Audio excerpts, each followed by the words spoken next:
네, 안녕하세요. 저는 인하대학교 입학 홍보대사 인하띠 11기 산업교육공학과 18학번 김동혁이라고 하고요. 혹시 화면에 PPT 잘 보이나요?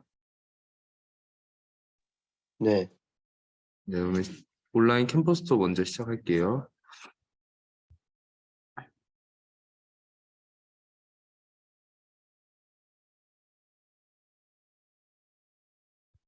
네, 우선 온라인 캠퍼스 투어 순서는요.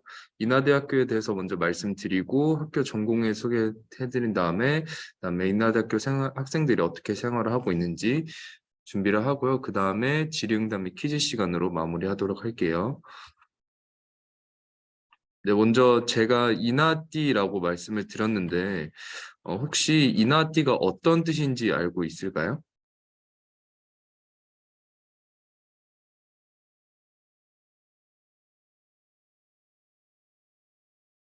잘 모르겠죠. 여기서 아띠는 이날을 위해 함께한 이나인의 아름다운 띠라는 뜻으로 인하대학교 입학 홍보대사 인하띠의 이름에 대한 의미이고요. 이렇게 이나인과 예비 이나인의 연결을 해주는 그런 띠의 역할을 하고 있다고 보시면 되겠습니다. 네, 저희 이나티는요, 지금 학생분들과 제가 함께하고 있는 온라인 캠퍼스 투어를 비롯해서 실외 캠퍼스 투어나 토크 콘서트 등을 주관을 하고 있고요. 그리고 인천 소재 중고등학생들이면 누구나 체험할 수 있는 1위 대학생 체험부터 여러분들이 이제 정시, 수시 관련해서 정보를 얻기 위해 방문하는 코엑스 입시 박람회, 그리고 다양한 학교 행사, 의전에 참여를 하고 있고요. 아무래도 학교 홍보대사이다 보니까 학교 홍보 모델로서도 활약을 하고 있습니다. 네, 그러면 이제 인하대학교에 대해서 전반적으로 소개를 해드릴 텐데요. 혹시 인하대학교의 인하가 어떤 의미인지 아시는 분 있나요? 채팅으로 말씀해 주셔도 되고 마이크 켜서 말씀해 주셔도 돼요.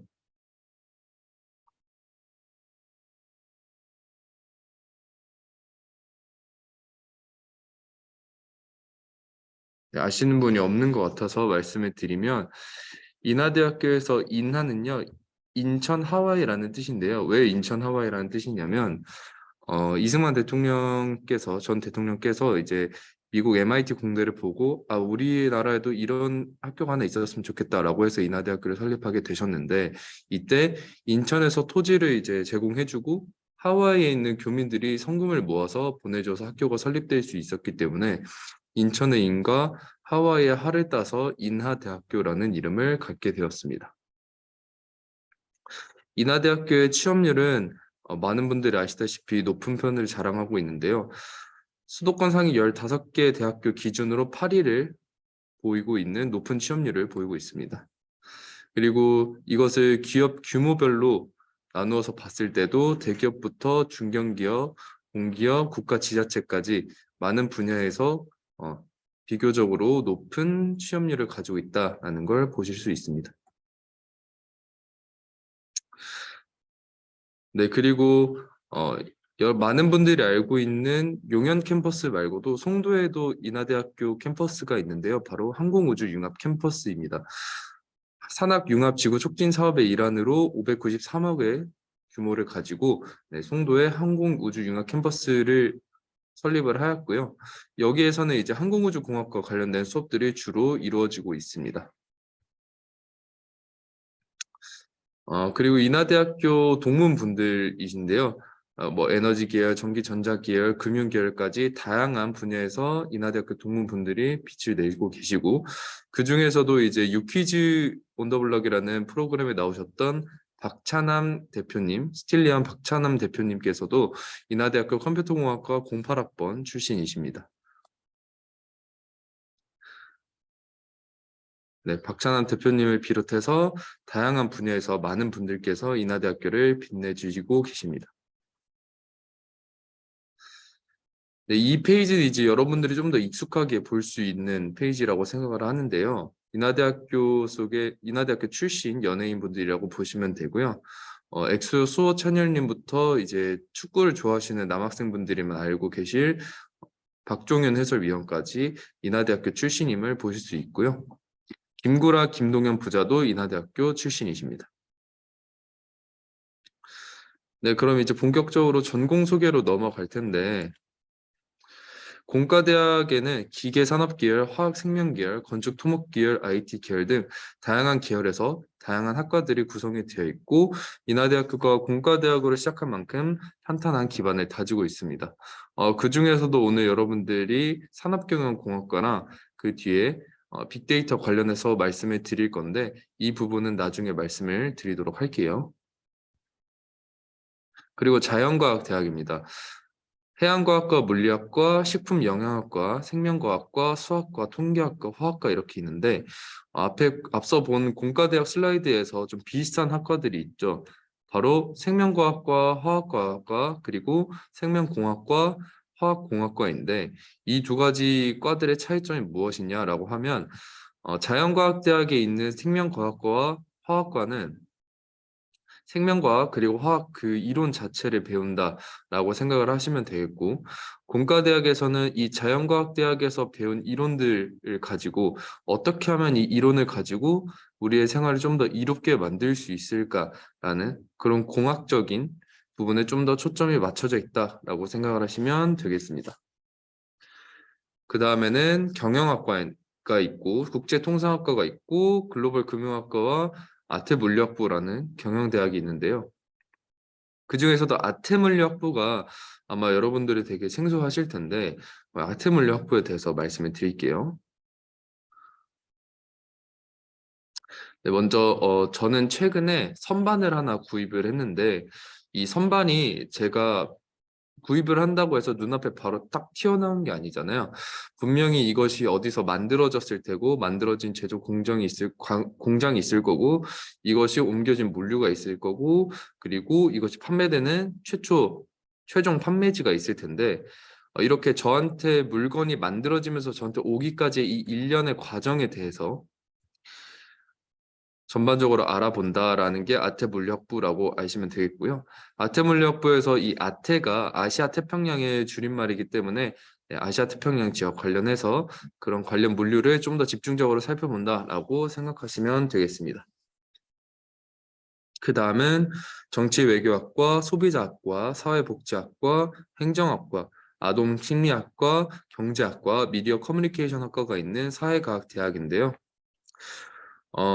소비자학과 같은 경우에도 좀 생소한 분들이 계실 것 같아서 말씀을 드리면 소비자학과는 이제 여러분들이 백화점에 가시면 찾아볼 수 없는 게 시계가 있거든요. 시계랑 창문을 찾아볼 수가 없는데 그 이유가 바로 시간 가는 줄 모르게 하기 위해서 자기가 소비에 빠져 있는지 얼마나 시간 가는지 모르게 하기 위해서를 나타내기 위한 마케팅 방법이라고 하는데요. 이런 소비자의 입장에서 어떤 식으로 하면은 소비에 관련해서 파악을 할 수 있는지 이런 것들을 소비자 관점에서 바라보는 것이 소비자 학과가 주도적으로 이끌고 있는 학문이라고 생각하시면 되겠습니다. 그 다음은 문과대학인데요. 이 많은 문과대학 중에서 이름이 가장 긴 학과가 하나 있죠. 바로 문화콘텐츠 문화경영학과인데요. 문화콘텐츠 문화경영학과는 저는 처음에 들었을 때 이거를 문화콘텐츠 문화경영학과인지 문화콘텐츠 문화경영학과인지 헷갈릴 정도로 좀 이름이 길어서 제가 나눠서 한번 설명을 드리겠습니다. 문화콘텐츠 문화경영학과는 문화콘텐츠랑 문화경영으로 나눌 수 있는데요. 제가 최근에 재밌게 본 영화가 올빼미라는 영화인데 이런 올빼미라는 영화를 제작하는 부분 어떻게 하면 재밌게 잘 만들 수 있을지 그런 것들을 창작하고 생산하는 것이 문화 콘텐츠 부분이라고 생각하시면 이것을 사람들에게 보게 해야겠죠. 그래서 어떻게 예고편을 제작해서 어떻게 마케팅을 할 것인지 등등 사람들이 어떻게 보게 할 것인지에 해당하는 부분이 문화 경영 파트라고 보시면 되겠습니다. 네, 사범대학에도 국어교육과부터 수학교육과까지 다양한 것들이 있고요. 교육학과는 앞에 특별하게 혼자 과목이 없죠. 이런 것들은 기업에서 인사팀으로 근무를 하거나 아니면 기업 관련해서 그런 인사 관련된 강사가 될 수도 있고요. 아니면 제가 만약에 교육학과를 들어가서 다른 특정 부분에 대한 복수 전공을 진행하면 그 부분을 특기로 살려서 해당 부분에 대한 교육 진행할 수 있는 사람이 될 수도 있습니다. 네, 그리고 예술체육대학인데요. 조형예술학과, 디자인용학과, 스포츠과학과, 연극영화과, 의류디자인학과로 구성되어 있습니다. 의과대학에는 의예과랑 간호학과가 있고요. 인하대학교 의과대학의 좋은 점은 아무래도 인하대학교 병원이 있기 때문에 뭐 실습이나 관련 공부에 대해서 좀 더 직접적으로 파악할 수 있고 체험할 수 있다는 아주 큰 장점이 있습니다. 네, 마지막으로 소프트웨어 융합대학인데요. 컴퓨터공학과, 인공지능공학과, 데이터 사이언스학과, 스마트 모빌리티 공학과, 디자인 테크놀로지 학과가 있는데 제가 알기로 여기 일단 산업경영공학과랑 빅데이터 분석 관련해서 네, 관심 있는 분들이 오신 거니까 데이터 사이언스 학과도 주목해서 보시면 여러분에게 좋지 않을까라는 생각을 해봅니다. 관련해서는 나중에 전공 멘토링 시간에 다시 한번 말씀을 드릴게요.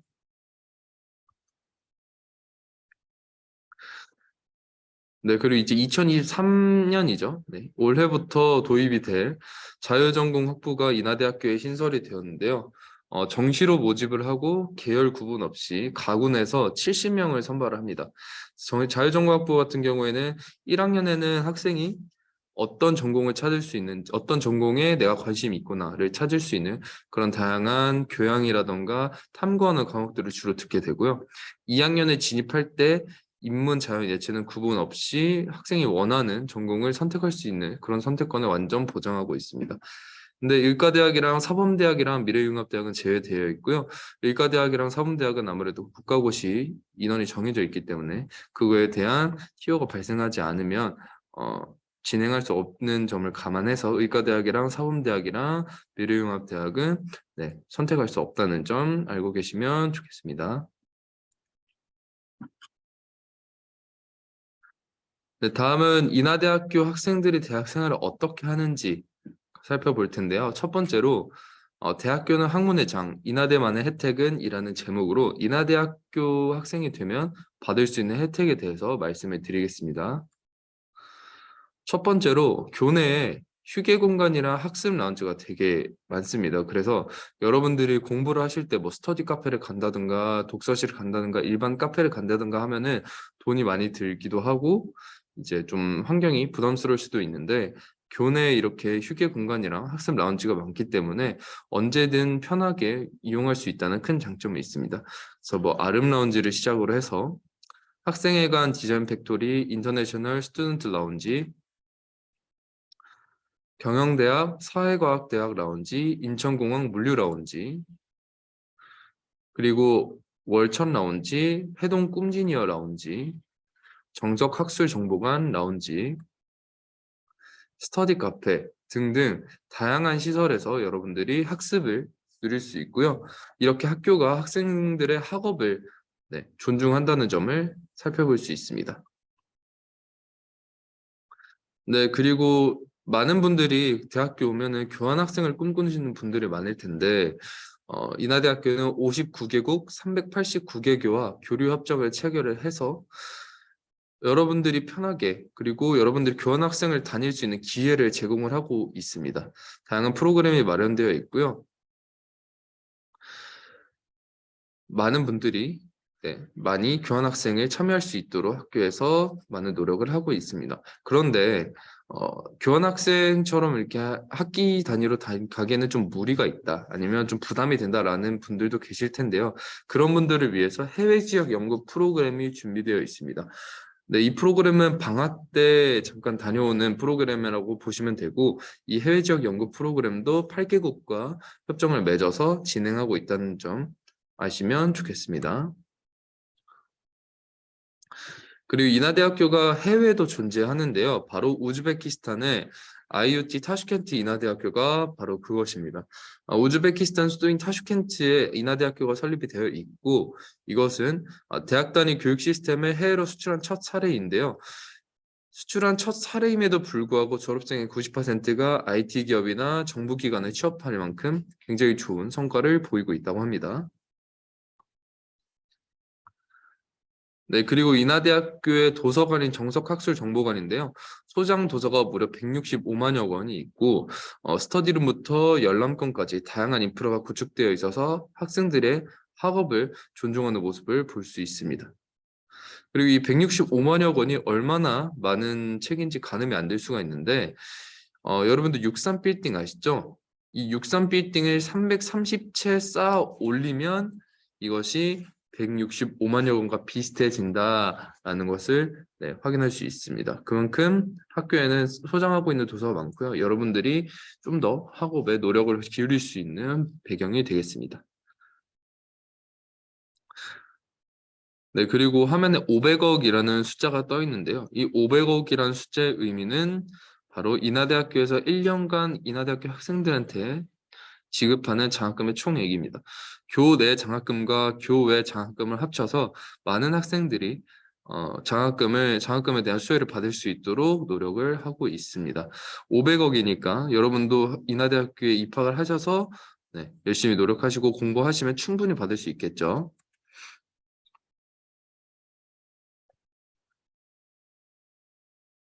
네, 다음은 TV로 보는 인하대학교의 모습인데요. TV 속의 인하대학교의 모습이 어떻게 나왔는지 한번 살펴볼게요. 인하대학교의 전경이 교내 캠퍼스가 굉장히 예쁘기 때문에 많은 촬영 현장으로도 쓰였는데 비밀의 숲에는 정석학술 정보관 그리고 본관이 촬영 배경으로 쓰였고요. 정석학술 정보관은 런닝맨에도 촬영 배경으로 쓰인 바가 있습니다. 네, 그리고 요즘 굉장히 유명한 프로그램이죠. SNL에서도 인하대학교가 촬영 배경으로 쓰였고 역도요정 김목주라는 드라마에서는 임경우, 이호관 전경, 대운동장에서 촬영을 한 것을 확인할 수 있습니다. 역도요정 김목주 작가님이 인하대학교 출신이셔서 인하대학교에 대해서 인하대학교 아름다운 캠퍼스에 대해서 미리 알고 계셨다가 촬영한 게 아닌가라는 생각을 하고 있습니다. 그리고 아까 말씀드렸던 김동현, 김구라 부자도 5호관을 거니는 모습을 볼 수가 있습니다. 네, 그리고 마지막으로 인하대학교 학생이 누릴 수 있는 권리 및 정보에 대해서 말씀을 드릴게요. 우선 기숙사죠. 네, 1, 2, 3 생활관입니다. 신입생은 50% 우선 배정하기 때문에 만약에 기숙사에 대한 로망이 있는 분들이라면 그런 학생들이라면 누구든 한번 신청을 해서 기숙사 생활을 누려볼 수 있는 그런 좋은 기회가 되겠습니다. 비통합권 학생들을 먼저 선발하지만 비통합권 학생들을 먼저 선발하고 나서도 통합권 학생들이 추가로 합류를 하기 때문에 부담 없이 신청을 하실 수 있고 제 지인 중에서도 부평에 사는데 기숙사 생활을 하는 지인이 있어서 편하게 지원을 하시면 되겠습니다. 학교 기숙사는 인원만 많은 것이 아니라 스터디룸부터 멀티미디어실까지 많은 편의시설이 준비되어 있으니까 그리고 많은 학생들이 만족하고 사용하고 있으니까 오셔서 기숙사 생활 누리시면 되겠습니다. 다음은 인하대학교 축제 대동제인데요. 인하대학교 축제는 다양한 연예인들이 방문하고 있습니다. 트와이스, 노라조, 볼빨간 사춘기, 위너, 싸이까지 많은 연예인분들이 와서 인하대학교 축제를 빛내주시고 계시고요. 그리고 연예인분들뿐만 아니라 푸드트럭이나 뭐 포토존 등등 다양한 학생들이 부가 컨텐츠도 누릴 수 있는 축제를 마음껏 즐길 수 있도록 준비를 하고 있습니다. 네, 혁신도시 인천 그 길을 이끄는 인하라고 해서 인하대학교가 인천의 다양한 인프라의 중심지에 있다는 거 기억하시면 좋겠고요. 그리고 인하대학교 후문에 있는 511번 버스를 타고 주안역으로 가거나 인하대학교 바로 정문 바로 앞에 있는 인하대역을 이용을 하면 경기권이나 수도권 서울 쪽으로 편하게 나갈 수 있기 때문에 그리고 다른 다양한 방면으로 나갈 수 있기 때문에 이 점도 파악해 주시면 굉장히 큰 도움이 되지 않을까 생각을 합니다. 네, 질의응답 및 퀴즈 시간인데요. 이 부분에 대해서는 제가 하나씩 짚어드리는 방향으로 할게요. 인하대학교의 이름은 바로 인천 하와이라는 이름에서 비롯되었고 하와이 교민분들이 성금을 보내주셔서 학교가 설립되었기 때문에 그렇게 되었다라고 말씀을 드렸습니다. 그리고 인하대학교 물류특성학과가 운영 중인데 해당 학과 이름은 아까 말씀드렸던 아태물류학부이고요. 학사모를 본떠 지은 인하대학교의 대표적인 건물은 바로 도서관이죠. 정석학술정보관입니다. 마지막으로 인하띠는 처음에 말씀드린 것처럼 인하인과 예비 인하인을 이어주는 아름다운 띠 역할을 하는 그런 인하대학교 입학 홍보대사 인하띠라고 하시면 되겠습니다. 다시 한번 말씀드리면 인하를 위해 함께한 인하인의 아름다운 띠라는 의미를 가지고 있습니다. 인하대학교 인스타그램을 방문하시면 다양한 정보들을 얻을 수 있고 이외에도 페이스북, 네이버 블로그 그리고 유튜브 채널까지 확인을 하시면 다양한 정보를 확인할 수 있습니다. 그리고 궁금한 점이 생기셨을 때 인스타그램 계정으로 DM을 보내시면 이에 대해서도 답변을 열심히 해드리고 있으니까요. 궁금한 점이 생기면 말씀하시면 되겠습니다. 이 외에도 입학처에서 입학 상담 전용 자료를 배포하고 있으니까 궁금하신 점이 있으면 들어가서 참고하시면 되겠습니다.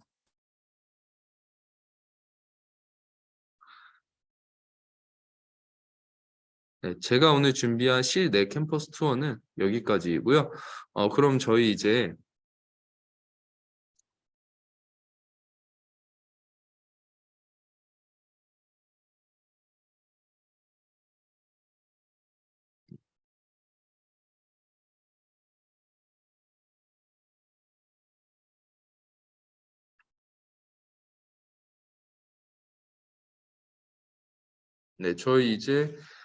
전공 멘토링 시간으로 넘어가 보겠습니다. 전공 멘토링으로 넘어가기 전에 혹시 화면 잘 보이나요? 화면 공유를 다시 했는데 잘 보이는지 한번 말씀해 주시겠어요? 네, 잘 보여요. 네.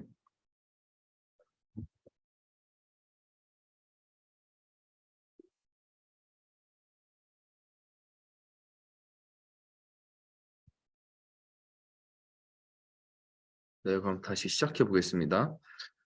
산업경영공학과랑 빅데이터 분석에 대해서 말씀을 드릴 텐데 어, 혹시 세 분은 산업경영공학과랑 빅데이터 분석 중에서 어디 쪽에 관심이 있으셔서 신청을 하셨나요? 한 분씩 말씀해 주시겠어요? 혹시 채팅이나 마이크로? 산업교육이요.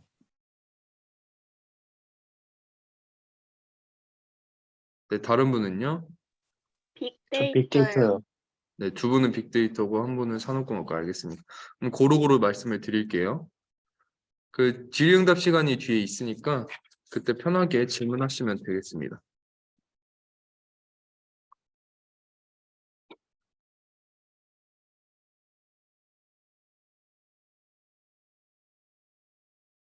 네, 제가 다시 한번 소개를 드리겠습니다. 저는 인하대학교 입학 홍보대에서 인하띠로도 활동을 하고 있지만 그 전에 인하대학교 산업경영공학과 18학번으로 재학을 하고 있는 김동혁이라고 합니다. 그러면 지금부터 본격적으로 시작을 해보겠습니다. 일단 인하대학교 소개인데 이 부분은 제가 앞서 캠퍼스 투어에서 진행을 했기 때문에 넘어가도록 할게요.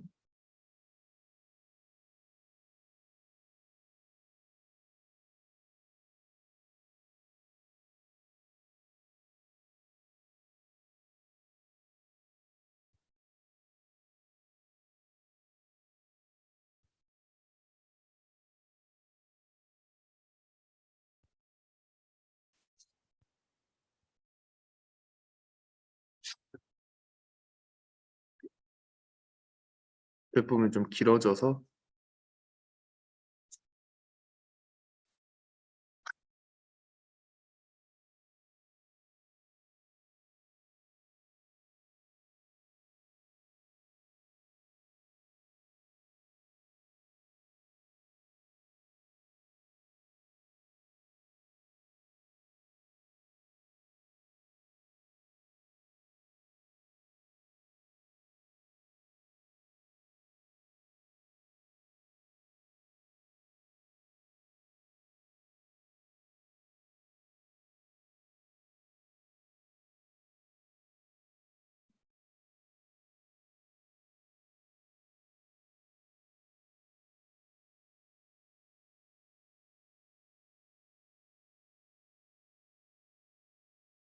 네, 다시 진행하겠습니다. 산업경영공학과에 대해서 먼저 말씀을 드릴게요. 산업경영공학과라고 하면요. 우선 공과대학 중에 하나죠.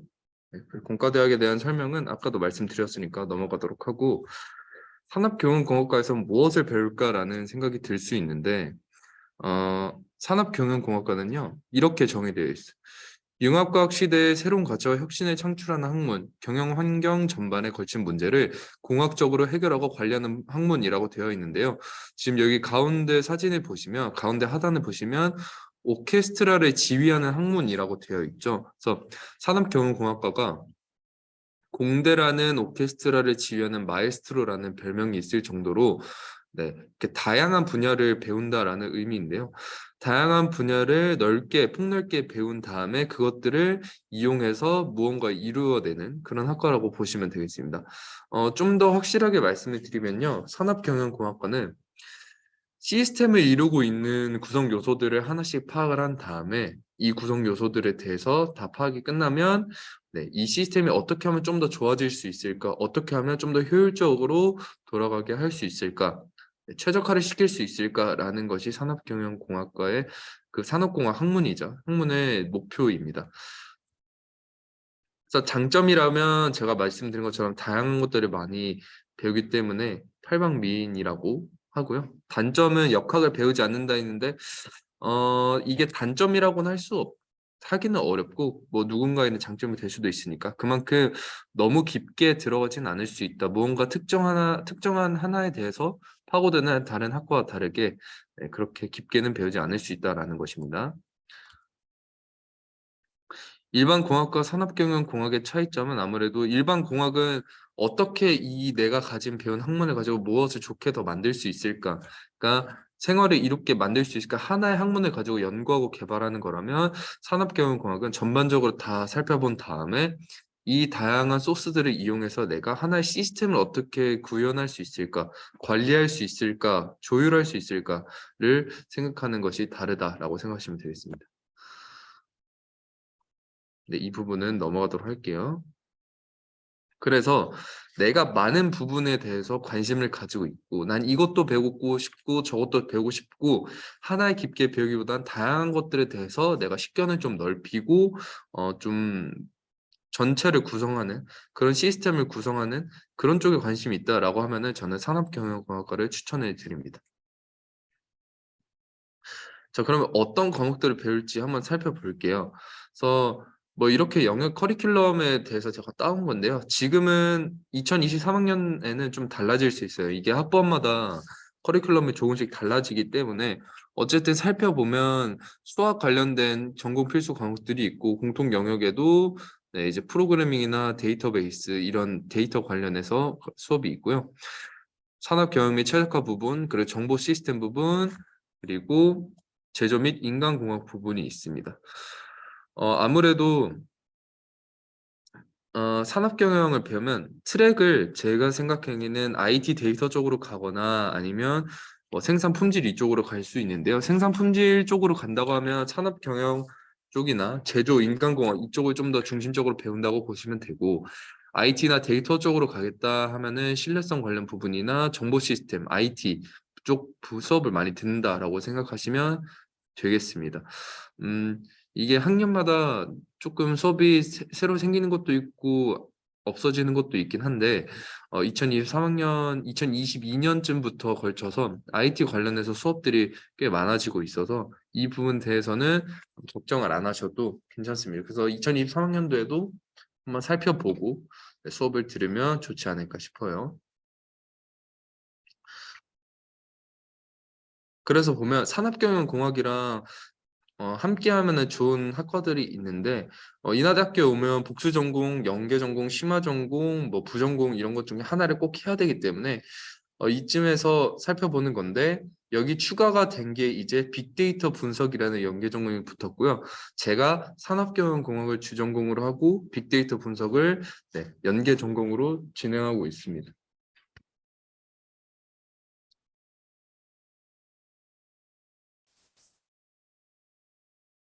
네, 그래서 산업경영공학에 대해서 인간공학에 무엇을 배우냐라고 하면은 사람이 무언가 제조를 하잖아요. 공장에서 제조를 하면 팔이 어느 정도 움직일 때 사람이 힘이 제일 적게 드는지 아니면 어떤 식으로 할 때 제조가 효율적으로 이루어지는지 그런 전반적인 사람에 대해서 사람의 구조나 공장의 구조나 그런 것들 전반적으로 살펴보는 과목이라고 생각하시면 되고요.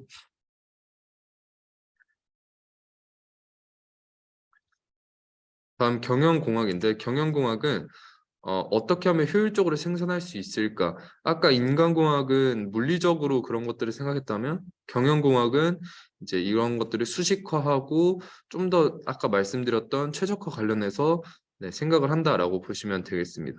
언제 무엇을 어떤 타이밍에 생산해야 되고 이걸 어떻게 운송해야 되고 어떻게 수익을 나눠야 되고 그런 것 등등 전체적인 시스템을 수학적으로 좀 더 살펴본다라고 보시면 되겠고요.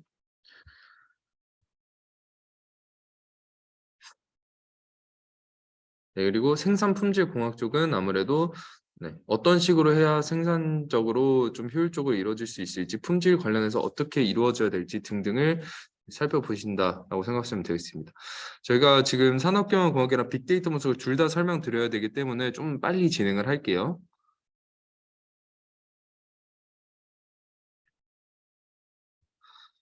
네, 그리고 통계학 관련된 부분인데 아까도 말씀드렸다시피 많은 내가 구성 요소를 파악을 한 다음에 전체적으로 최적화를 시켜야 되는 거잖아요. 그래서 전체적인 그런 데이터들이 많이 온다고 생각하시면 돼요. 데이터들이 많이 오니까 이것들이 처리하려면 당연히 통계 관련돼서 스킬이 필요하겠죠. 네, 그런 것들을 살펴본다라고 보시면 되고요. 이런 것들을 구축하고 정보 시스템 분야 쪽으로 좀 더 발전시킨 게 데이터베이스 IT 분야라고 생각하시면 되겠습니다. 이 부분은 넘어가도록 할게요.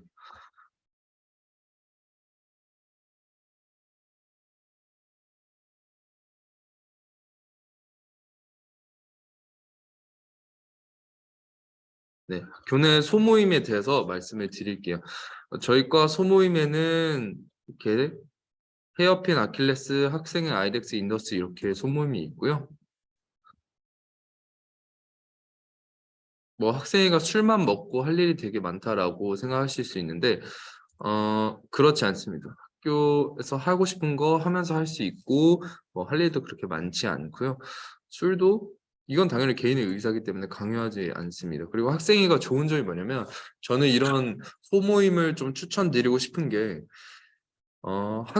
대학교 입학을 해서 선후배와의 교류를 하는 게 굉장히 중요하거든요. 여러분들이 사회에 나갈 때도 중요하지만, 물론 중요하고, 학교에 있을 때도 다양한 정보들도 얻을 수 있고, 뭔가 고민을 하고 있을 때, 학교 관련해서 내가 어떤 식으로 꾸려 나가야 될지, 그런 것들을 고민하고 있을 때 가장 좋은 참고 자료이자 조언을 해줄 수 있는 사람들이 선배이고, 그리고 이것들이 또 후배에게 물려주고 서로 좋은 영향, 시너지 효과를 발휘할 수 있기 때문에 저는 여러분들이 뭐 어딜 가더라도 이런 선후배 교류를 할 수 있는 좋은 환경은 꼭 필요하다고 생각합니다. 그래서 네, 이런 것들이 잘 이용을 하셨으면 좋겠고요.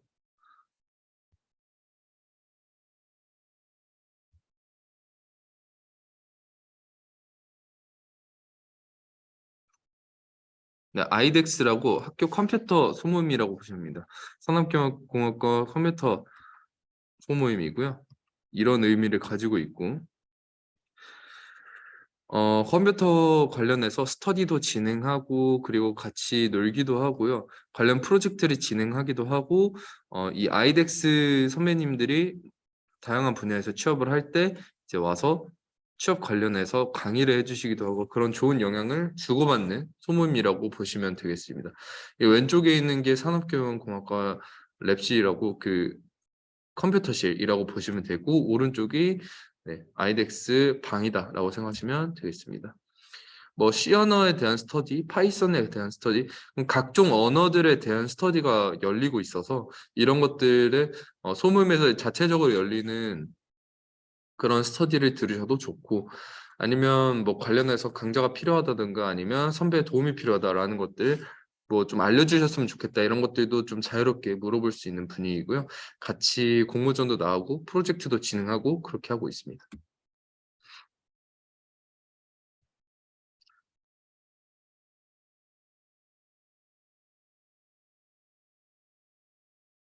네, 그리고 축구 소모임도 존재를 하고 있고, 제가 빅데이터 분석 관련해서 또 많이 말씀을 드려야 되기 때문에 이런 부분들을 좀 넘어가도록 할게요.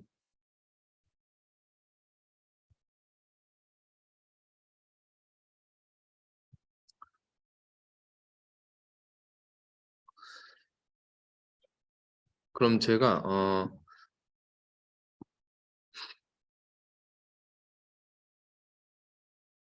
산업경영공학이랑 빅데이터 분석에 대해서 다시 한번 제가 편하게 말씀드릴게요.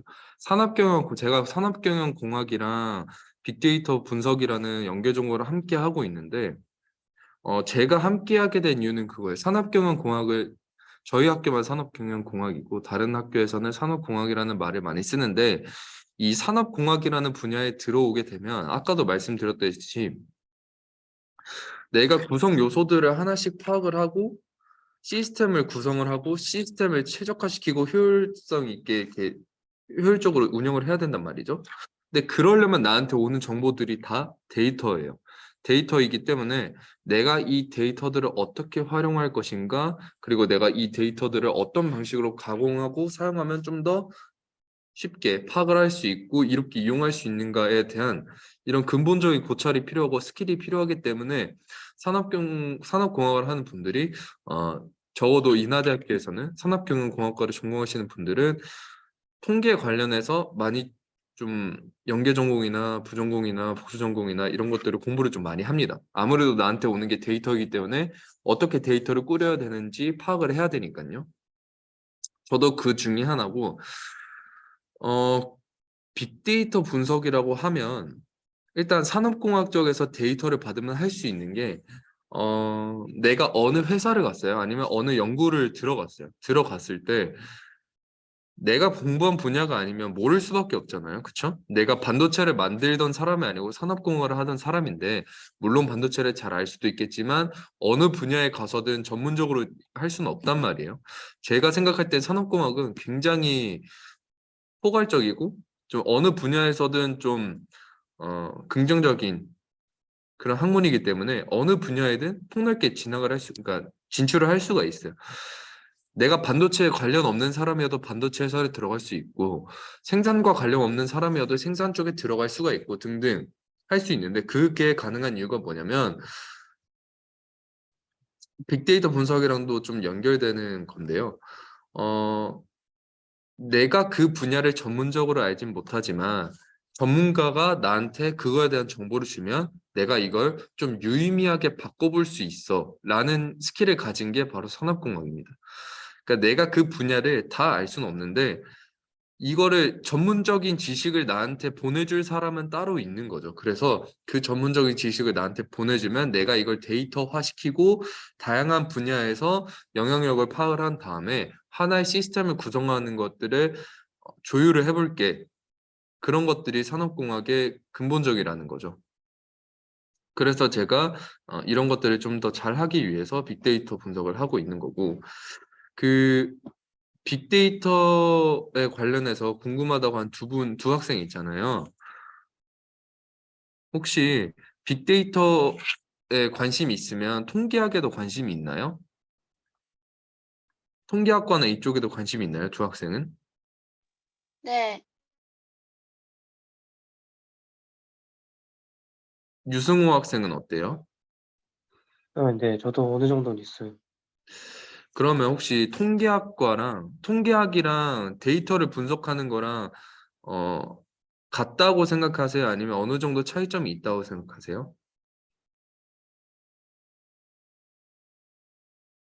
어느 정도 차이점이 있는 것 같아요. 진영 학생은 어때요? 저도 차이점이 있을 것 같아요. 그러면 이 통계학과랑 빅데이터 분석, 제가 아까 말씀드린 데이터 사이언스 학과가 있잖아요. 그런 통계 관련돼서 데이터 관련해서 파생된 것들이 좀 많이 생기고 있는데 통계학과랑 데이터 사이언스 학과나 뭐 그런 데이터 사이언스랑 통계는 좀 구분할 필요가 있는 게 완전히 떼어놓지 못하죠. 왜냐하면 둘 다 어쨌든 통계 기반으로 하는 거니까. 그런데 이렇게 생각하시면 좋아요. 통계학과는 숫자를 가지고 의미를 찾는 거죠. 예를 들어, 그러니까 숫자들이 쫙 있으면 그 숫자들을 내가 가공을 해서 여러 가지 기법들을 사용을 해서 아, 이게 의미가 있다. 이게 좀 특이하다. 이게 좀 문제가 있다. 이게 일반적이진 않다라는 것들을 숫자로만 파악을 하고 이거에 대해서는 자세히는 잘 모를 수 있죠. 그런 것들은 통계학에서 한다라고 보시면 되고 데이터 사이언스나 빅데이터 분석 같은 경우에는 통계학에서는 그냥 숫자로 의미를 찾았지만 데이터 사이언스에서는 이게 어떤 의미가 있는 건지 그런 도메인들을 파악을 하고 좀 더 활용하는 방면으로 좀 넘어간다라고 보시면 되는 거죠. 그래서 숫자로 찾는 게 아니라 내가 가지고 있는 도메인, 그러니까 전문가랑 얘기를 해서 전문가를 통해서 알 수 있는 것들, 그리고 내가 알고 있는 배경 지식으로 유추할 수 있는 스토리 라인을 짜서 그런 것들에 따라서 한번 유추를 해보고, 그러니까 내가 알고 있는 것들로 인한 무언가 발견이 있고, 그냥 내가 가지고 있는 데이터를 가지고 하나의 발견을 할 수가 있는 거죠. 내가 알고 있는 지식으로 아 얘는 이럴 것 같아 라고 해서 찾아보니까 실제로 그렇더라 아니면 그렇지 않더라 라고 확인을 할 수가 있는 거고 데이터만을 가지고 여러 기법들을 적용을 해보니까 내 생각과는 다르게 얘가 좀 이런 특이점을 가지고 있다. 그러면 얘가 어떤 의미인지 살펴보고 좀 효율적으로 개선할 수 있지 않을까? 그러면 이걸 어떻게 개선해야 될까? 그런 것들에 대해서 파인딩을 하는 게 빅데이터 분석이고 데이터 사이언스고 또 산업공학인 거죠. 그 좀 여러 가지 방면에서 열려 있는 거죠. 산업공학은 그런 의미에서. 네. 정말 쉽게 말씀드리면 통계학은 숫자로 분석을 한다라고 보시면 되는 거고 데이터 사이언스나 빅데이터 분석 같은 경우에는 숫자만으로 보는 게 아니라 다른 것들을 접합시켜서 좀 더 하나의 라인을 구축한 하나의 그러니까 이야기를 할 수 있는 거죠. 통계학은 숫자가 이렇게 나왔는데 얘 특이하다. 얘는 일반적이지 않다. 얘는 좀 이런 문제점이 있다. 그러니까 얘가 좋은 건지 나쁜 건지 모르겠는데 이런 특이사항이 있다. 일반적이지 않다. 수치상으로. 여기까지인 거고 데이터 사이언스는 그렇게 통계학처럼 엄청 깊게 들어가지 않는다 쳐도 그러니까 통계학처럼 이론적으로 파고든다기보다는 여기서 유의미한 게 있었다. 근데 얘가 알고 보니까 이런 원인이더라. 그리고 내가 이걸 여러 데서 가져와서 찾았다. 그러니까 스토리 라인을 하나씩 짜는 거죠. 아, 이건 이럴 거고, 이건 이럴 거야. 그래서 이건 이럴 거니까 이걸 파악해 볼게.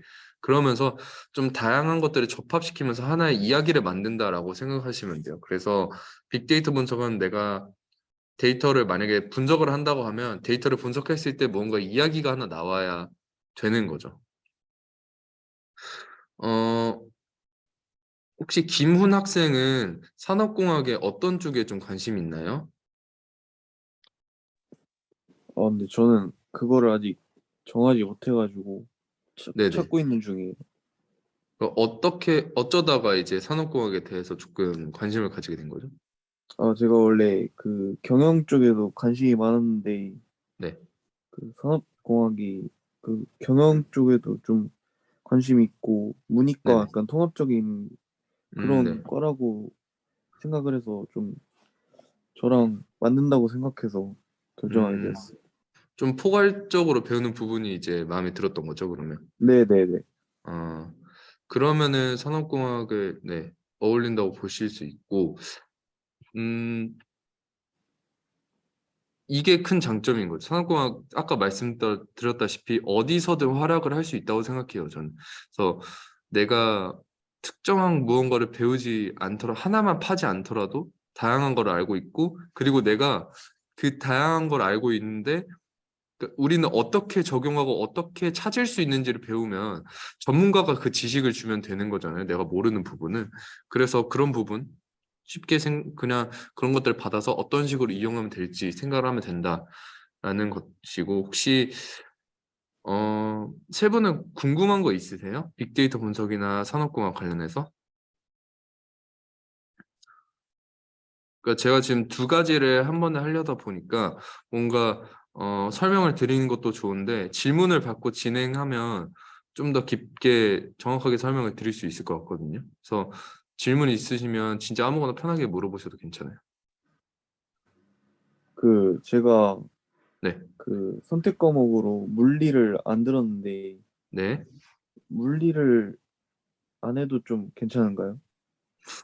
어, 크게 네, 산업공학으로 만약에 진학을 할 거면 물리를 안 들었다 해서 크게 디메리트가 되는 부분은 없고 이제 물리학 같은 경우에는 뭐 내가 기계공학과를 가겠다 아니면 조선해양공학과를 가겠다 그런 하드웨어를 다루고 물리를 많이 다루는 부분에서 이제 진학을 하려고 할 때 물리를 안 들으면 조금 문제가 있겠지만 산업공학 관련해서 진학하는 데는 크게 문제는 없어요.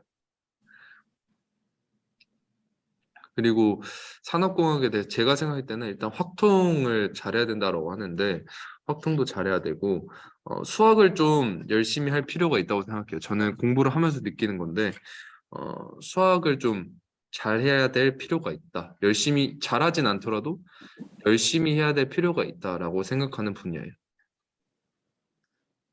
그러면은 미적분이랑 확통 중 어떤 게 더 중요하다고 생각하세요? 뭐가 덜 중요하다는 아닌데 아무래도 학률과 통계는 저희가 학과에서 필수로 듣고 있고 수강을 해야 되게 하고 있고 많은 데이터들을 파악을 할 때 통계학 기반으로 하는 것들이 많기 때문에 통계학 관련해서는 조금 기본적인 것들을 알고 있는 게 좋다고 생각해요, 저는.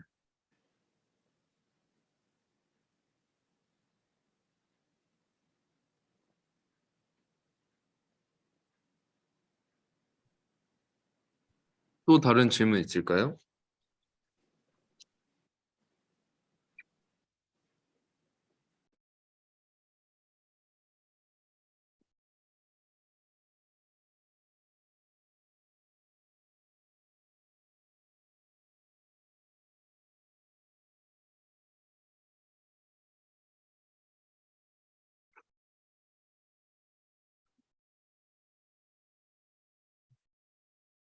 뭐 산업공학이 관련이 아니어도 빅데이터 관련해서 질문 있으신 분들은 제가 답변을 해드리겠습니다. 빅데이터에서 네. 확통이랑 미적분 중에 뭐가 더 중요하다고 생각하세요?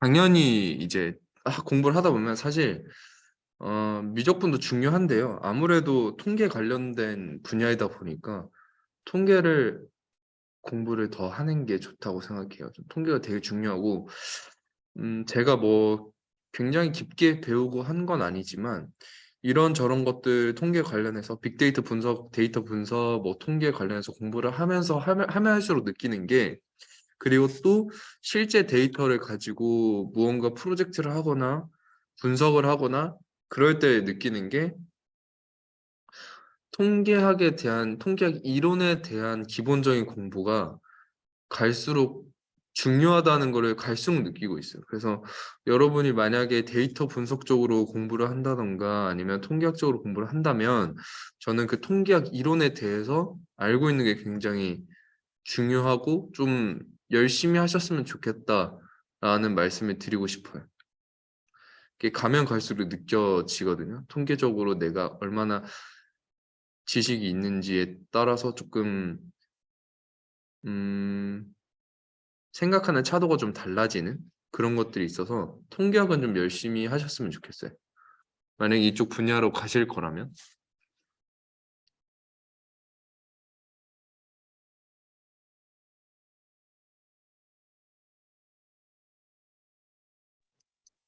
혹시 프로그래밍을 잘해야 좀 이득이 되는 게 있나요? 일단 프로그래밍을 내가 잘해서 손해보는 건 전혀 없다고 생각을 하고요.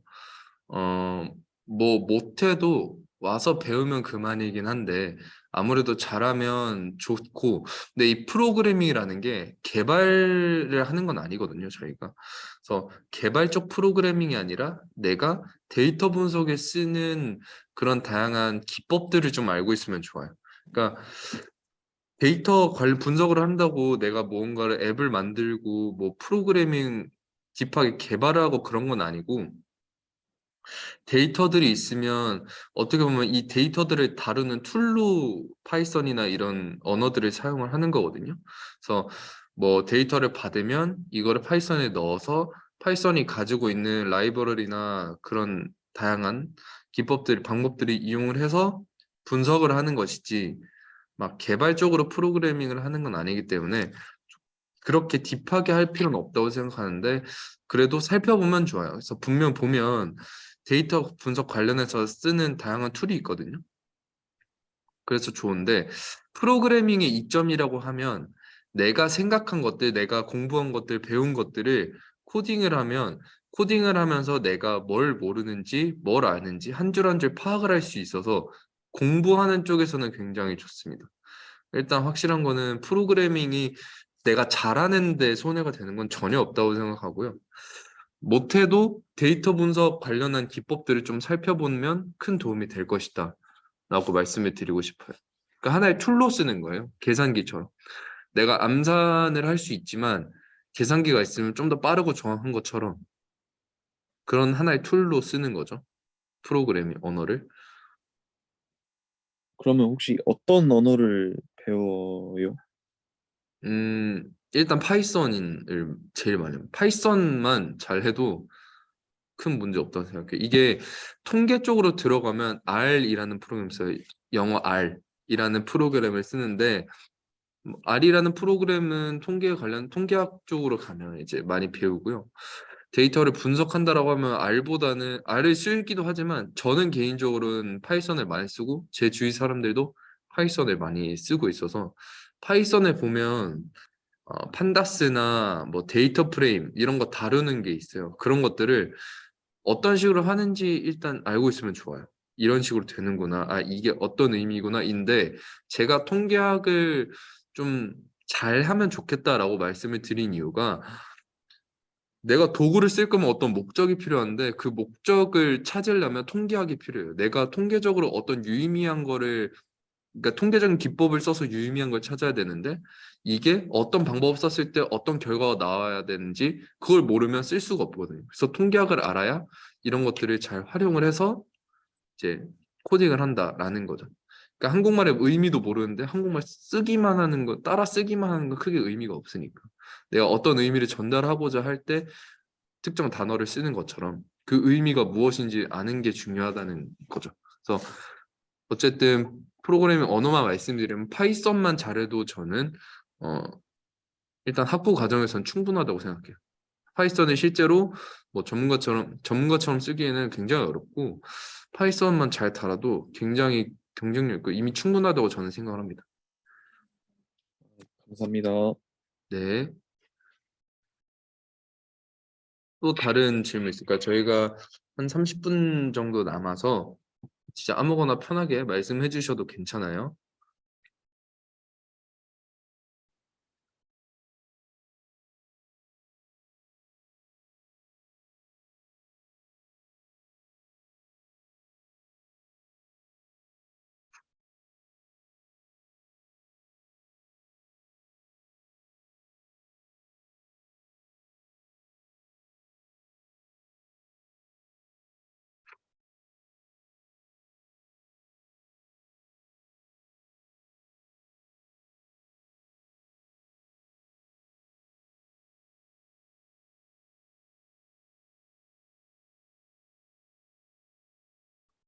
질문 없을까요, 혹시?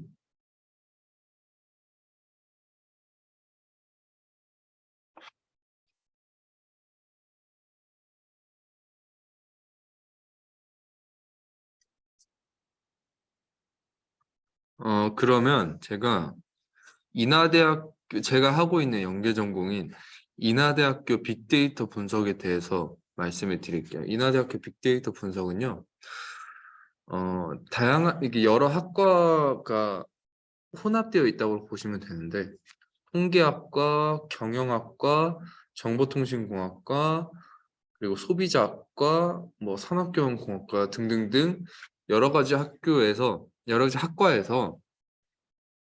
빅데이터 분석이라는 커리큘럼을 짜기 위해서 학과에서 개설되는 몇 가지 수업들을 듣도록 해요. 그런 식으로 하는 거고, 그래서 뭐 통계학과에서는 통계 관련해서 이론을 배우고 뭐 정보통신공학과에서는 전반적으로 뭐 정보통신 관련된 뭐 자료 아까 말씀하셨던 프로그래밍 그런 것들도 배우고 알고리즘이 어떻게 돌아가는지 그런 것들을 배우고 뭐 그리고 경영학과에서는 아까 말씀하셨던 관심이 있다고 하셨던 경영 부분 그리고 그럼 인문학적인 소양을 기른다라고 생각하시면 되고요. 경영에서도 산업경영공학 중에 있는 경영과학이라는 걸 배우는데 그러니까 경영과학이랑 뭐 통계학 이런 것들이 있어서 그런 것들을 좀 이해하는 그런 수업들을 많이 듣기도 합니다. 그리고 뭐 소비자학과에서는 소비자 입장에서 빅데이터 관련된 데이터를 받아서 빅데이터 분석을 한다던가 이때는 R을 쓰기도 하고 R이라는 프로그램을 쓰기도 하고요.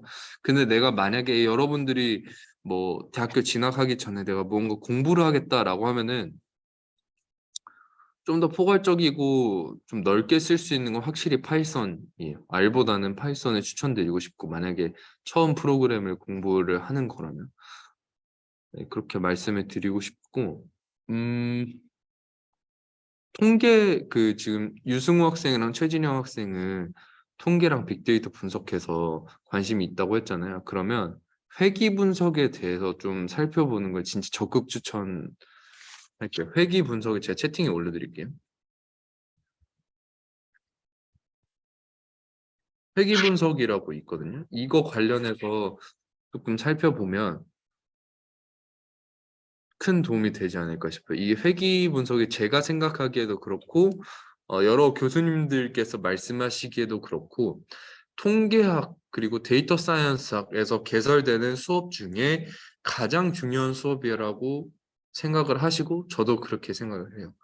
이게 어떻게 보면 빅데이터 분석의 가장 근원이 되는 과목이라고 생각할 수 있거든요. 제가 이 과목을 수강하고 데이터 분석을 실제로 해보면서 많이 느낀 게 이래서 통계와 관련해서 베이스가 많아야 되는구나.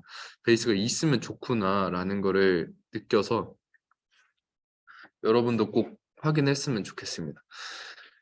그러니까 회귀 분석이 어떻게 보면 저희가 분석을 하는 데 있어서 굉장히 근본적일 수밖에 없는 게 회귀 분석이라는 게 여러분들이 알고 있는 함수처럼 다양한 것들의 그런 다양한 것들을 변수로 잡아서 쉽게 얘기하면 내가 하나의 결과값을 지정한 다음에 나머지들을 컨트롤하면은 이 결과값이 어떻게 정해지는지 그 관계를 파악하는 거거든요. 함수적인 관계를. 함수적인 관계를 파악하겠다는 거는 구성 요소들에 대한 파악이 다 필요한 거고 구성 요소들의 그런 것들의 구성 요소들을 다 파악을 한 다음에 뭐 각각의 기여도라든가 아니면 전체 시스템이 이 구성 요소로부터 어떻게 돌아가는가를 파악을 했다는 거거든요. 이 함수적 관계를 아예 정의를 해버리겠다는 거는.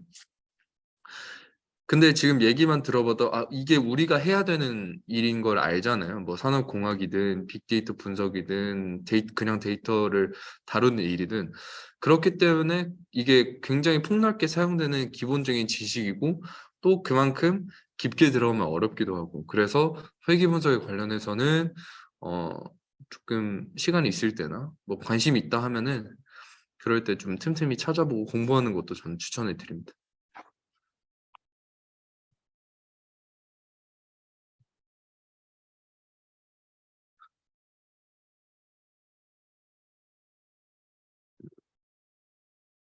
뭐 산업공학이나 빅데이터 분석 관련해서 아니어도 뭐 학교 생활이라든가 아니면 뭐 여러분이 뭐 공부하시거나 진로 관련해서 고민하는데 궁금하신 거 있으면 뭐든지 편하게 말씀하셔도 괜찮아요.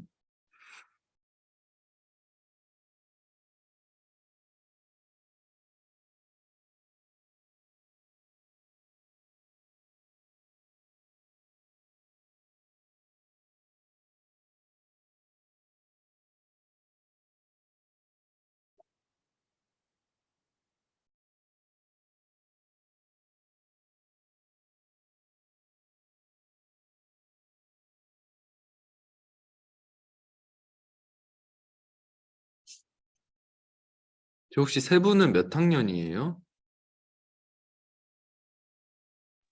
3학년이요.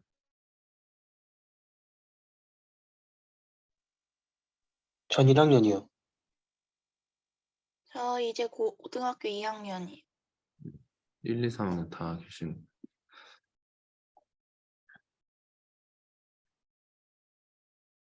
혹시 뭐 학교 생활하면서 생기는 고민이나 궁금증은 없어요? 그런 것들 말씀하셔도 되고 아니면 뭐 대학교 생활 어떤지 그런 것들 궁금하면 뭐 말씀하셔도 되고 그냥 진짜 저희 시간이 좀 남아서 진짜 편하게 말씀해 주셔도 돼요. 그 이제 3학년 돼서 이제 생기부를 채울 때 혹시 추천하시는 활동 같은 거 있으신가요? 추천하는 활동. 일단 생기부 수시를 생각하고 계신 거죠. 그럼 생기부를 챙기겠다는 거는 네, 아마 종합으로 갈 것 같아가지고. 음, 일단 그거죠. 저는 스토리가 되게 중요하다고 생각하거든요. 그냥 내가 단순히 뭘 했다라기보다 그냥 우리가 얘기 들어봐도 반응 비슷해요. 왜냐면 입학사정관 분들도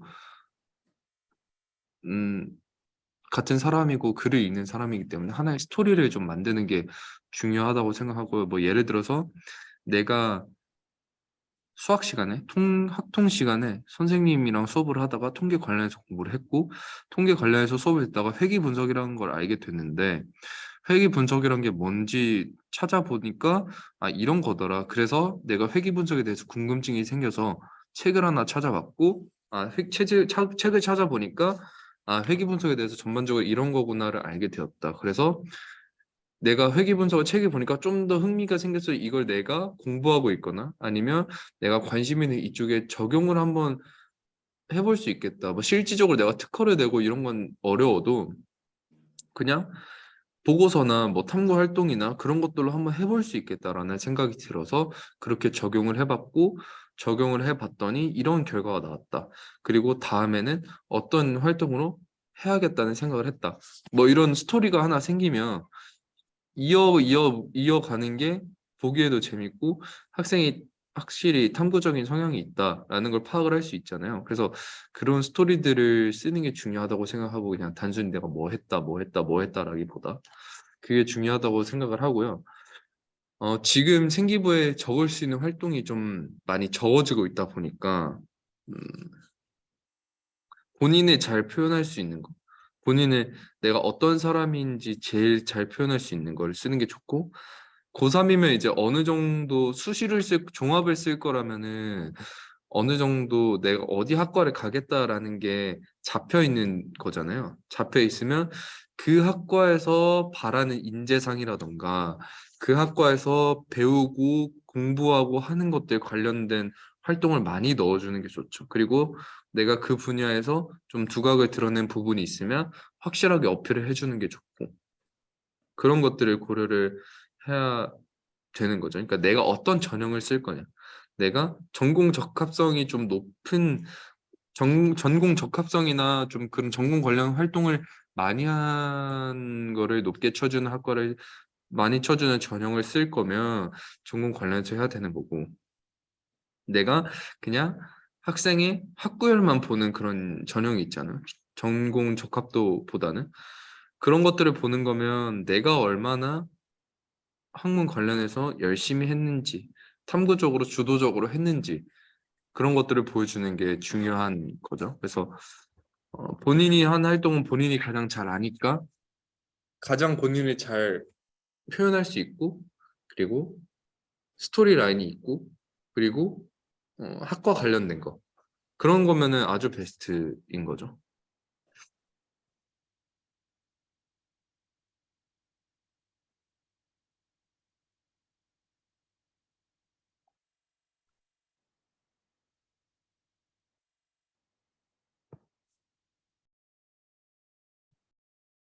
또 다른 질문 있을까요?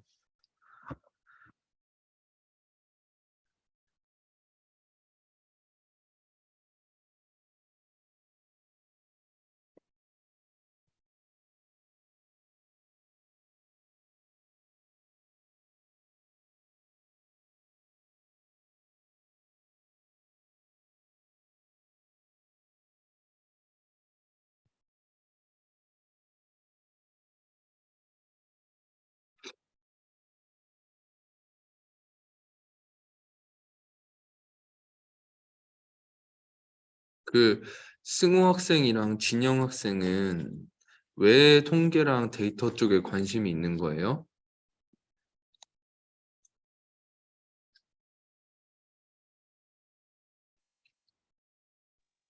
그냥 직업을 찾아보니까 재밌게 할 만한 게 이거밖에 없더라고요.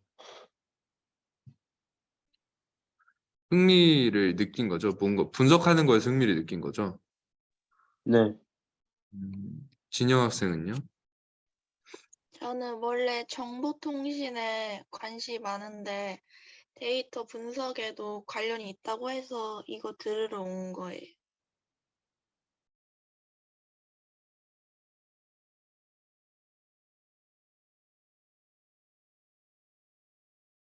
정보통신에도 분야가 있거든요. 그래서 인하대학교 정보통신 같은 경우에는 하드웨어, 소프트웨어, 반도체, 네트워크 이렇게 있거든요. 그래서 그런 것들 좀 알고 계시면 좋겠고, 그러면 두 분은 일단 실제적으로 내가 뭐 통계 활동을 해봤거나 진짜 뭐 간단한 거라도 분석을 해봤거나 그런 경험은 없는 거죠.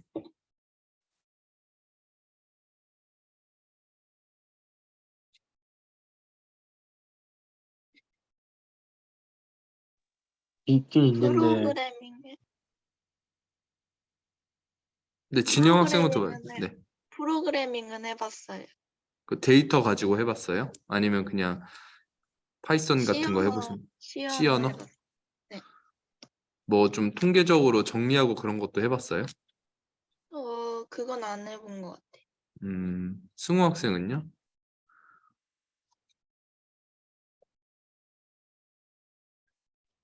저는 파이썬으로 한번 해봤어요.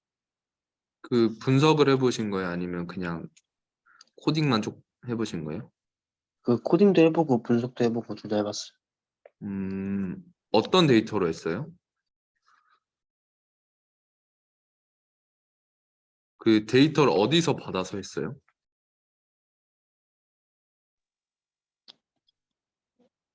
그것까지는 기억이 잘 안 나는데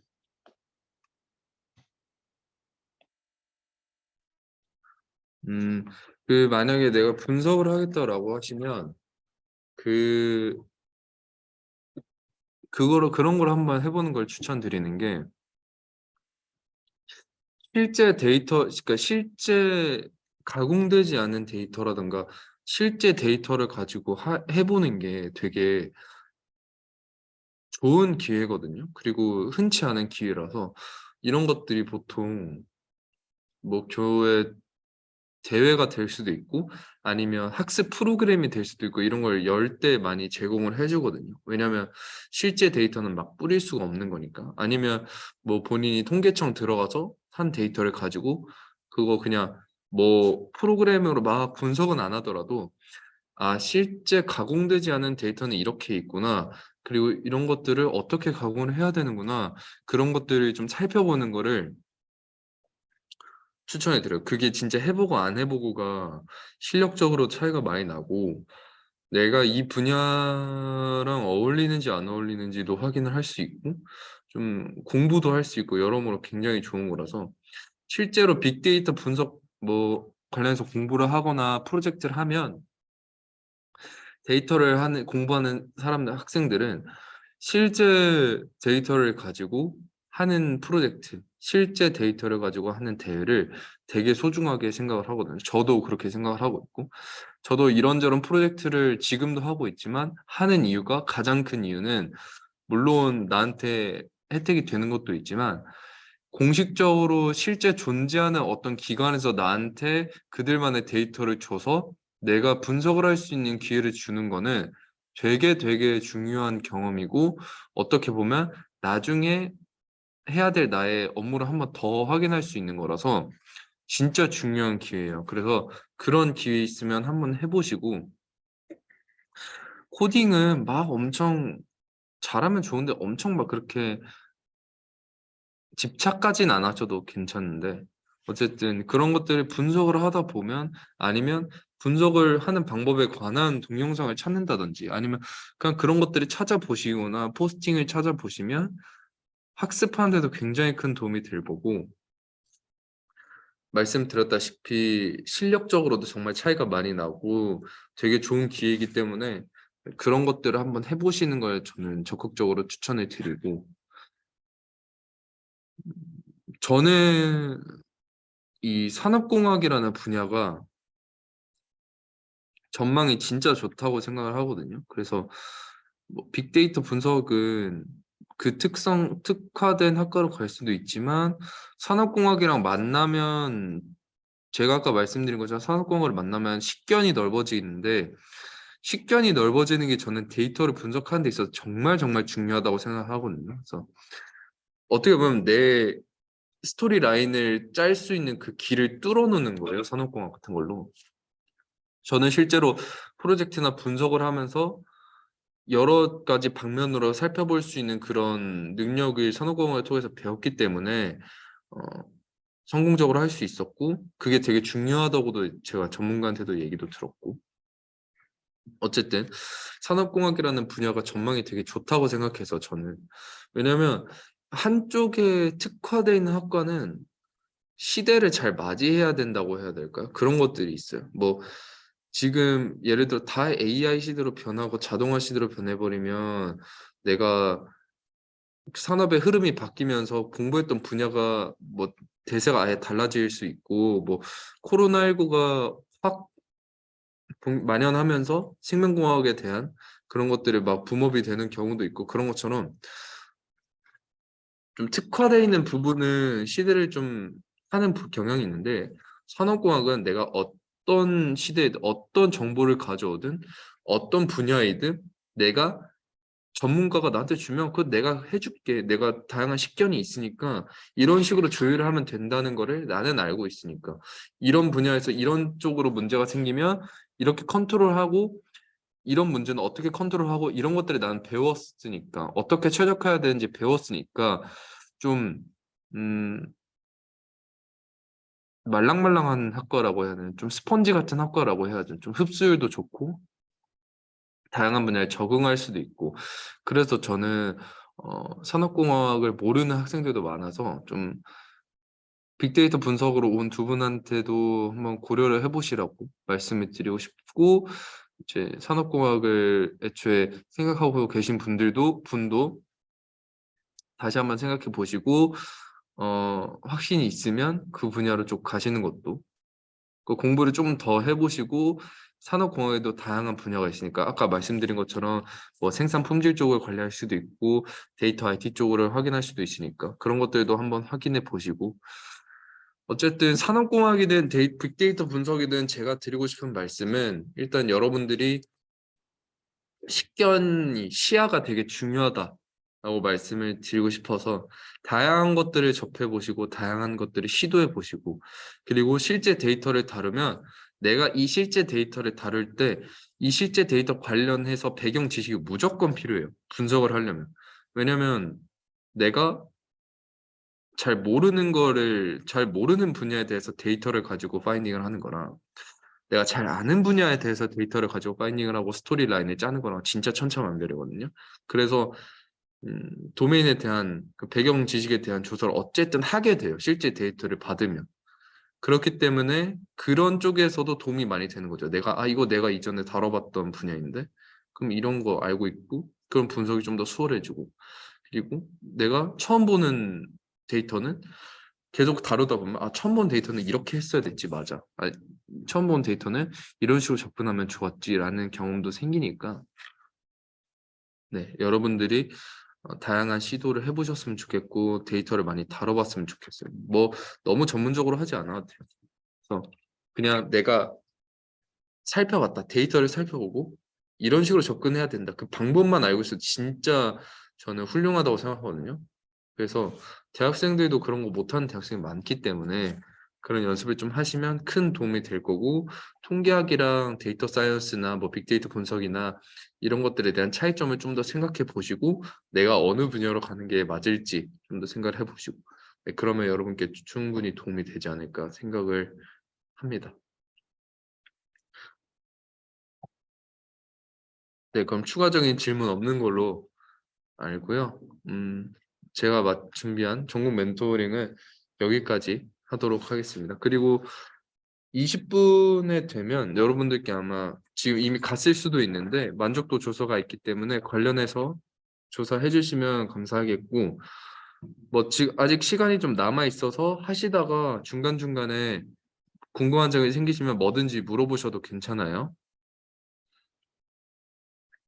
네, 장시간 캠퍼스 투어랑 전공 멘토링 들어주셔서 감사합니다. 고생하셨어요.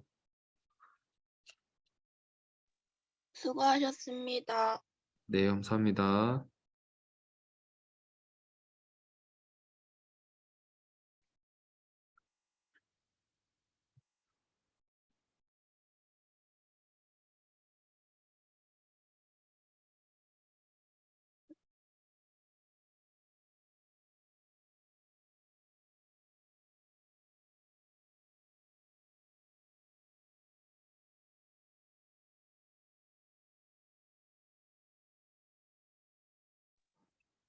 그 이따가 1시에는 어떤 활동하는지 여쭤볼 수 있을까요?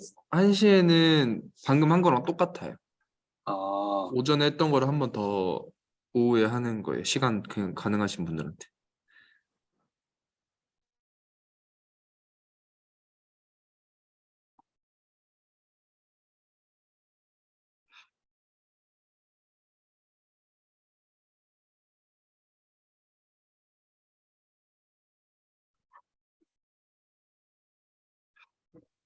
혹시 선생님께서는 정시로 네, 가셨어요? 수시로 가셨어요? 저는 수시로 입학했어요.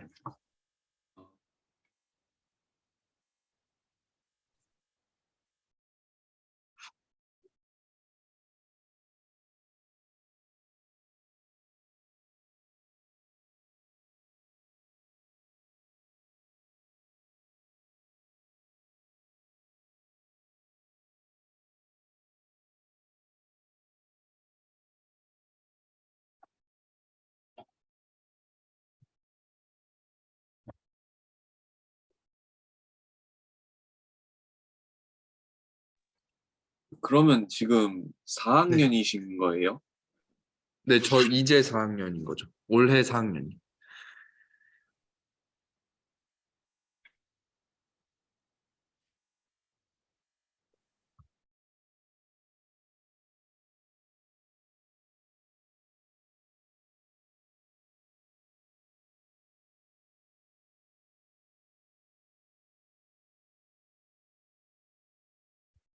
그 데이터 분석은 그리고 진짜 해보는 게 제일 중요해요. 저도 공부도 많이 공부도 이론 같은 것도 많이 접해보고 했지만 실제로 실력이 많이 는 거는 데이터를 다뤄봤을 때거든요. 실제 데이터를 다뤄보고 뭐 제 연구실에도 잠깐 있었는데 연구실에서도 분석하는 프로젝트 할 때 아예 가공되지 않은 것들을 받았을 때 어떻게 해야 될지부터 고민하고 막 라인 짜고 한 때 되게 많이 도움이 됐고, 지금 하고 있는 것도 그런 것들을 한번 경험을 해보니까 시작점이 다르거든요. 어떻게 해야 되는지, 좀 어려워도 어떻게 풀어야 되는지 그런 것들을 배울 수가 있어. 적극 추천을 하고, 어, 수시 준비 같은 경우에는 아까도 말씀드렸다시피 좀 스토리를 한번 짜보시는 게 중요하고,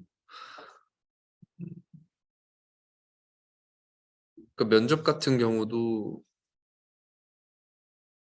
일단 내관 활동에 대해서 다시 한번 살펴보고, 너무 외워서 가기보다 진솔하게 얘기할 수 있게, 그리고 내가 어떤 활동을 했었는지 좀 정리를 하셔야 돼요. 만약에 고3이면 정리를 안 하셨다라고 하면 내관 활동들을 다시 한번 돌아보면서 정리하고, 아, 이래서 했었지, 이런 과정이 있었지, 아, 이걸 배웠었지, 이래서 다음에 뭐 했었지, 막 그런 준비하는, 그러니까 정리하는 과정이 필요하고, 1, 2학년 분들 같은 경우에는 수시가 됐든 정시가 됐든 저는 좀 유의미한 활동들은 따로 포트폴리오 정리라고 하죠, 저희가.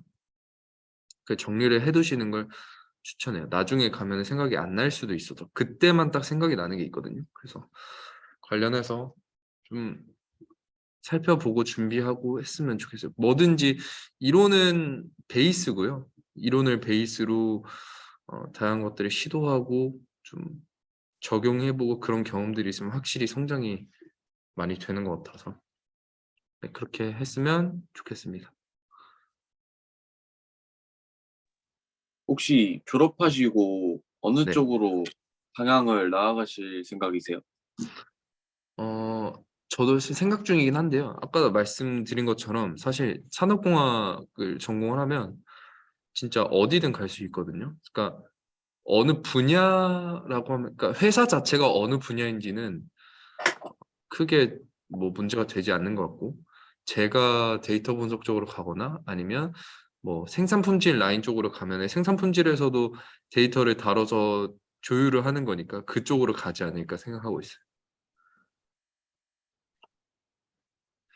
그 산업공학에 진학하시려고 마음을 네. 먹으신 게 혹시 언제쯤부터?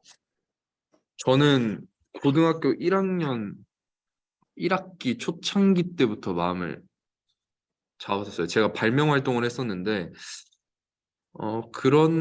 제가 일단 다양한 거에 되게 관심이 많고 제 관심사가 되게 다양하고 어, 그러다 보니까 이것저것 배우고 싶었고 그런 게 뭐가 있을까 생각해 보니까 산업공학이 있었고 그 제가 배운 것들 공부한 것들을 발명을 하면서 적용해 보니까 되게 재밌더라고요. 그래서 산업공학을 가야겠다라고 생각을 했었고 저는 한 번도 생각이 바뀐 적이 없어요. 왜냐하면 제가 워낙 좀 호기심도 많고 다양한 거에 관심도 많고 그랬기 때문에 좀 넓게 배우고 싶었거든요. 저는 그래서 1학년 때부터 준비를 했었어요.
그 산업 경영이면은 네. 어, 확실히 경영 쪽을 좀 많이 배우는 건가요? 이 이름은 사실 인하대학교가 이 산업경영인 거지 사실 그냥 산업공학이거든요. 정식적인 이름은. 어, 아, 그냥 산업공학과인데 산업공학 분야 자체가 워낙 전체적으로 조율하고 경영하고 그런 성향이 있다 보니까 이름이 이렇게 돼 있는 거예요. 와, 감사합니다. 네, 그런 쪽에서 그 전반적으로 파악하고 그 경영이라는 게 그런 거잖아요. 다 파악하고 관리하고 조율하고 어떻게 하면 좀 좋게 만들지 약간 그런 시각이잖아요. 그런 시각이 있어서 산업공학이 비슷해서 네, 그렇게 하는 거고 실제로 경영과학, 경영공학 뭐 이런 과목도 있고요. 네, 그렇습니다. 그러면 약간 생기부 채울 때 경영 쪽으로도 채우는 것도 나쁘지 않다고 생각하시나요? 경영이라는 게 어떤 식으로 채워질지 모르겠는데 내가 이런저런 것들을 다양하게 배워서 이건 이렇게 조율하면 좋겠는데 이거는 이렇게 하면은 전체적으로 좀 효율이 올라가겠는데 라는 식의 경영이라면 저는 쓰는 것도 좋다고 생각해요. 왜냐하면 그게 산업공학에서 추구하는 거니까.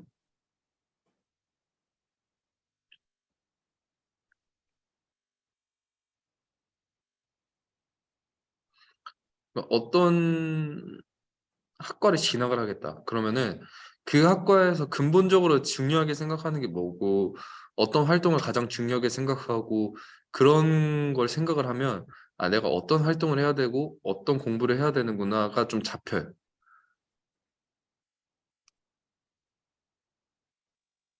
그럼 산업공학에서는 약간 최적화를 근본적으로 필요로 하는 건가요? 그쵸. 산업공학의 가장 근본적인 목표. 저는 산업공학과는 딱 효율성, 최적화 이 두 가지면 설명 다 된다고 생각해요.